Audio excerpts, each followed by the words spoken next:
రాటిక సింగరేణి బొగ్గుగని కార్మికులకు జాగృతి అధ్యక్షురాలు కవిత బహిరంగ లేఖ రాశారు.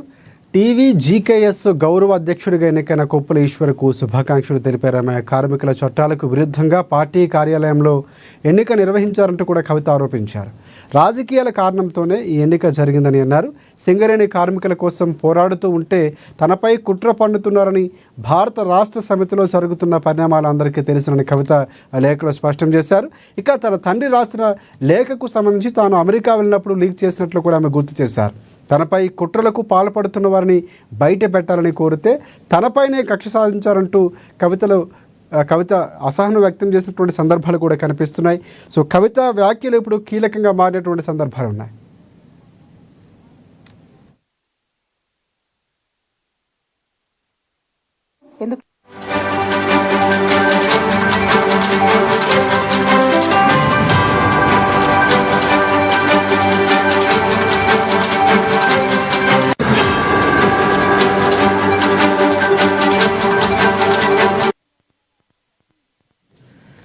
రైట్, ప్రధానంగా సింగరేణి బొగ్గుగని కార్మికులకు సంబంధించి జాగృతి అధ్యక్షురాలు కవిత బహిరంగ లేఖ రాశారు. ఇప్పుడే ఇది చాలా సంచలనంగా మారింది. ఇదే అంశానికి సంబంధించి పూర్తి అప్డేట్స్ అందించేందుకు మా ప్రతినిధి భవిత మనకి లైవ్లో సిద్ధంగా ఉన్నారు. సో భవిత, చెప్పండి, పూర్తి అప్డేట్స్ ఏంటి? కవిత లేఖలు సంచలనంగా మారుతున్నాయి. కవిత రాసిన లేఖ లీక్ అయిన తర్వాత పరిస్థితులు పూర్తిగా మారాయి. అలాగే టీవీ జీకేఎస్ గౌరవ అధ్యక్షుడిగా కొప్పుల ఈశ్వర్ ఎన్నికైన తర్వాత పరిణామాలు మారాయి. ఆమె మనసులో మాట బయట పెట్టారా? పూర్తిగా ఆ లేఖ సారాంశం ఏంటి? పూర్తి అప్డేట్స్ ఏంటి? తెలంగాణ బొగ్గుగని కార్మిక సంఘం గత కొన్ని రోజులుగా బీఆర్ఎస్ అనుబంధ సంస్థగా పనిచేస్తుంది. ఈ నేపథ్యంలో తెలంగాణ రాష్ట్రం ఏర్పడిన తర్వాత అప్పటి నుంచి 10 ఏళ్ల నుంచి కూడా దానికి అధ్యక్షురాలుగా కవిత కొనసాగుతూ వస్తున్నారు. అయితే 2015 ఆగస్టులో కవిత దానికి అధ్యక్షురాలుగా ఎన్నుకోబడ్డారు. అయితే తాజాగా గత కొన్ని ఏదైతే ఒక పరిణామం చోటు చేసుకున్న నేపథ్యం అయితే కనబడుతుంది. అయితే తాజాగా కవిత ప్రస్తుతం అమెరికా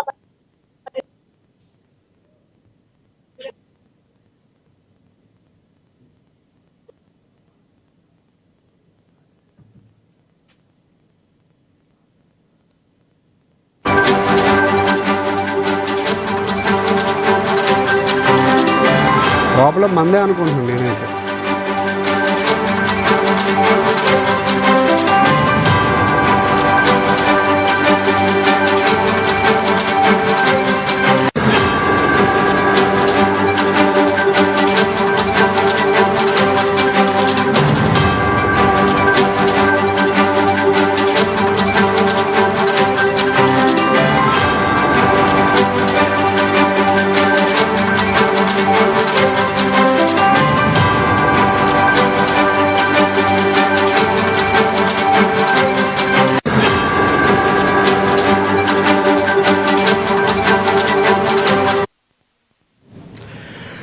రైట్ భవిత, పూర్తి అప్డేట్స్ ఏంటి? కవిత రాసిన లేఖ సారాంశం ఏంటి?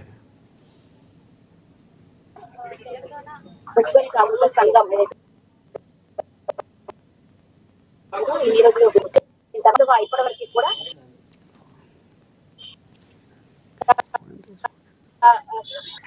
కవిత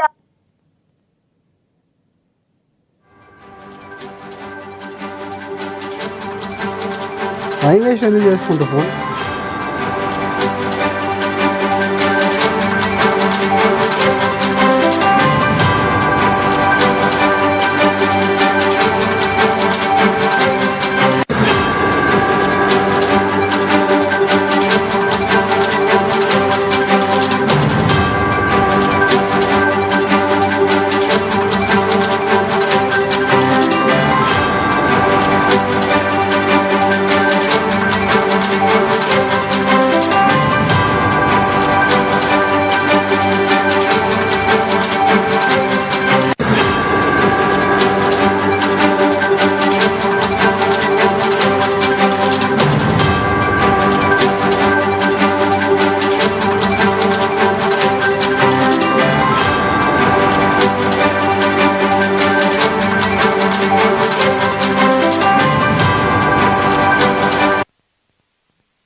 రైట్, ఎమ్మెల్సీ కవిత